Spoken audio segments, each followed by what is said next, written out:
Yo, it's cool times. Today we're talking about a blue chip NFT project because look, it's a bear market. My wife and kids left me this weekend because I didn't buy owls. Just kidding, I don't have a wife. I actually haven't felt female touch in like a year. Specifically talking a kid called Beast, founder himself, Raspy. He's giving out alpha, I'm asking hard-hitting questions. You're commenting, you're liking, and if you don't know, Raspy, you know, one of the hats he wears is founder of a kid called Beast. He's also wearing a really cool hat that's also doubling as a ski mask.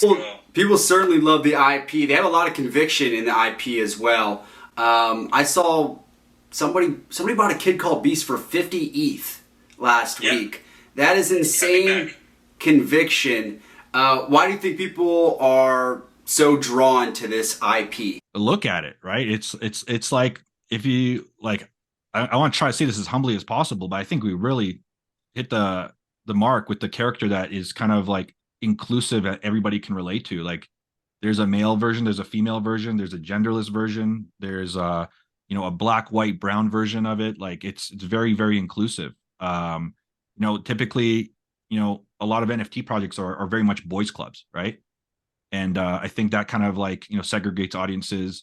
We wanted to create something that was like relatable to everybody. Everybody has that inner kid inside them. Everybody, especially in Web3 with like the kind of like undoxed culture of like PFPs. We want to stay true to that. And that's why we did the ski masks. So it was kind of a creative challenge for us to create an anonymous character where you can't see the character's face, and it would still be as expressive as possible without demonstrating like all of its facial features. And that was kind of like a fun creative challenge for us. Like, I think we did a really good job on creating a character that was inclusive, but also stuck to like the culture of Web3 and like the culture of NFTs, which is like that add-on kind of lifestyle. Obviously, people still, can feel free to dox, like I do. I am right now. You are too. But like as a whole, I would say Web3 is very much like an undoxed culture of just like PFPs and representation as like a character avatar. So yeah, we wanted to build something that was true to the nature of Web3, but also very relatable, like a humanoid bipod character that would lend itself to artistic opportunities, fashion opportunities, toy opportunities, gaming opportunities, brand collaboration opportunities. And so yeah, we spent a ton of time on the research and development of this character. And once we released it, we pretty much built all of the traits in the collection with the community. That's why there's 1,700 traits, probably one of the most on any OpenSea or Blur collection out there, period, right now. All the character traits, less like the first 100, were derived by community suggestions. So we were building them in parallel with the community. A lot of projects have used this like punchline before, where it's like, imagine buying the NFT of Homer Simpson before the Simpsons became big, and it's like, I don't know, that sounds like a load of bullshit. But this really does feel like the Web3 Mickey Mouse. Like, you actually showed me a little bit earlier something maybe a DJ duo could wear. Beast helmet that we crafted. It's got like a whole like USB cord and everything that it hooks up to. But yeah, we got a few of these. They have like the detachable magnetic ears, so you can change the style of them. Yeah, we got these crafted to do a bunch of like kind of publicity things and like maybe a DJ duo. Yeah, we got a lot of really cool stuff in the works. So one thing that makes a kid called Beast, in my opinion, a blue chip of 2023 is that strong IP. But it's not enough to just have strong IP. There's plenty of projects that have that, but then there isn't really that. They don't have that give back to the community. One thing that I really liked about a kid called Beast was you're giving people skills. One of those is the utilization of Blender.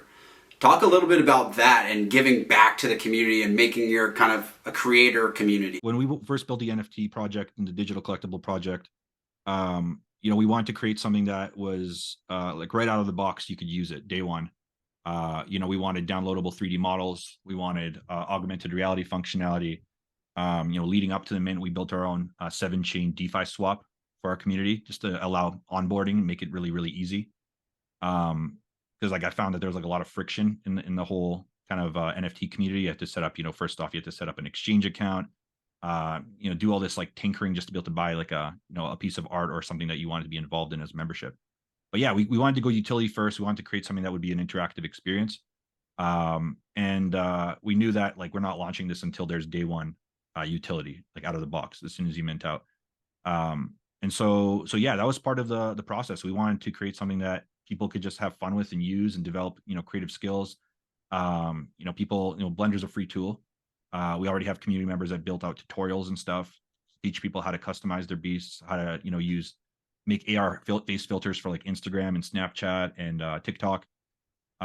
We wanted that to be something that would allow people to really dive into the brand and kind of start customizing and tinkering and creating kind of aesthetics and styles as creators, because we knew long term we want to essentially build kind of a decentralized agency where we could work on a short film, or we could create 3D assets for games or metaverses. And that was the play. Like, a lot of creators did NFTs in 2021 with the whole 3D hype. Most of them ended up being rugs. But they could have had so much potential if they just delivered 3D files to people and delivered stuff that people could actually use. And so we wanted to like look at that and just kind of flip the script on what a 3D NFT could be, because like 3D NFTs, especially during the bear market that we've been building in, had like the worst reputation possible. And so like we had that as a a huge friction point. And then on top of that, like nobody really executed a 3D NFT to its full potential in terms of like creating something that people could use out of the box. They could 3D print stuff, they could integrate it into metaverses, they could create animations, customize it.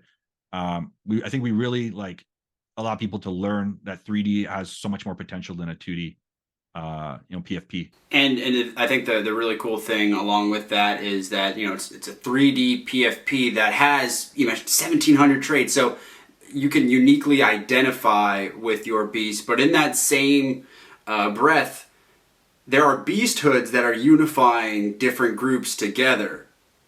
Tell us what is a beast hood? It's a personality quiz that we wanted to allow people. It's kind of like a Myers-Briggs personality quiz. We wanted to have a level of customization for the NFT and the digital collectible. We created a personality quiz that basically would ask you 40 kind of funny questions. It's still on the site. You can take the quiz on our kidcalledbeast.com website. I guess click you would fall into. So a lot of these clicks are kind of similar to like, I guess like classic like high school clicks or like personality clicks, I guess. So we have essentially like an athlete, you have like the nerds, you have the jocks, you have like the musicians, the hippies. We have kind of like these like funny clicks that we created. And the reason for that is because we wanted to allow people to find kind of smaller communities of like-minded people that they can connect with. Because I think that, one of the big utilities of digital collectibles is the community around them. Now, one of the problems I found with that is every time I've ever joined like a 4,000 to like 10,000 generative collection, when you get into that community at first, it becomes a little bit of an echo chamber. Everybody like shouting over each other and talking, and it gets really difficult to find like genuine human connection. So to kind of like circumvent that, we created the concept of beast hoods. So we have a 10,000 collection. There's 20 beast hoods. Each beast hood contains 500 characters belonging to like a participating group. So for example, you have the musicians. There's 500 musicians.